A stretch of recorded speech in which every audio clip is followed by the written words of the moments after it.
Hi, good morning, everybody. Last week we talked about forgiveness and how that could be something that could open the door to Christ to other believers. That would give them an opportunity. If we forgive those that are hard to forgive, those that have hurt us, it shows Christ in us.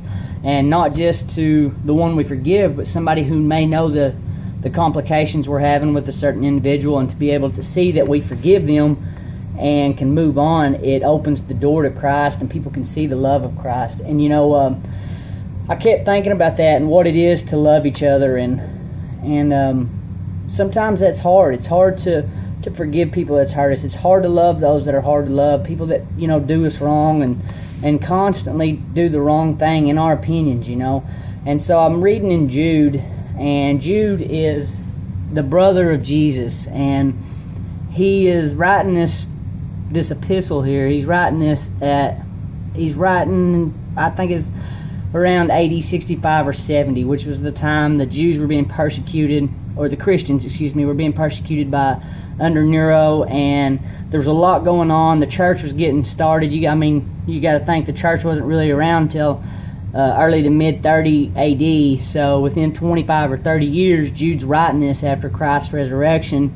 And so the church is probably pretty strong as far as numbers go, but there's still so much to learn. So there's new believers that are just learning things wrong from false teachers, or that were converts from Judaism, and they're trying to figure out this whole Christianity thing, and they're struggling with their faith, and they're being persecuted for what they're trying to learn and try to figure out. And so Jude writes in, it's a short book, so Jude 1, which is the end of the book, Jude chapter 1, verse 22, and it says, "You must show mercy to those whose faith is wavering.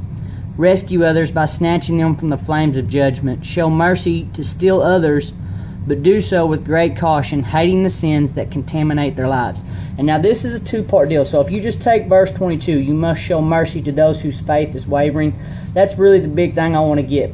And the reason I say that is because all of us go through situations of dry spells, and we go through dry times in our lives where we don't feel as close to God as we were. Something may happen in our lives, and we've allowed something to drive a wedge. We've put something in between us and our relationship with Christ. And our faith is a little bit shaky. Maybe we haven't lost it. We still are Christians, and we still, try to do the Christian thing, but we're not where we think we need to be. And what helps us most in that is when another brother or sister comes along and encourages us and shows mercy to us and doesn't condemn us because we've done something wrong, or we're kind of off of where we need to be. We're off center from where we are. And so whenever we're thrown off and somebody comes in there and reassures us and shows mercy to us and tries to help us. I know me personally, whenever I was living in sin and I knew who Christ was, but I wasn't saved, I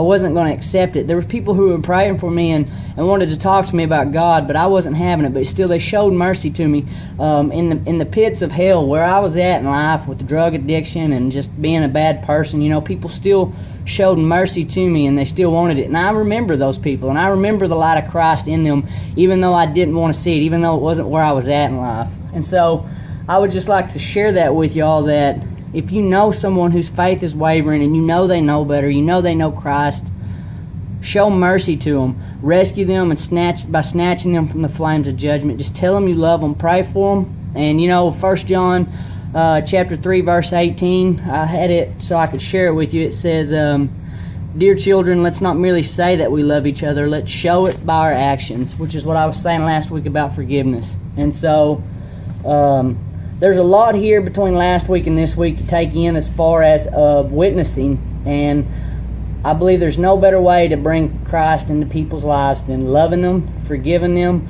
and showing mercy to them when they don't even think they deserve it. I know that's helped me tremendously in the past, and I've held on to that through all these years, the people who show mercy to me. And so if you know somebody who's struggling with their faith, they've backslidden, rescue them. Pray for them, reach out to them, love on them, and tell them you love them. And Christ loves them. And I hope everybody has a good week. Keep praying for each other, and I'll talk to y'all next week.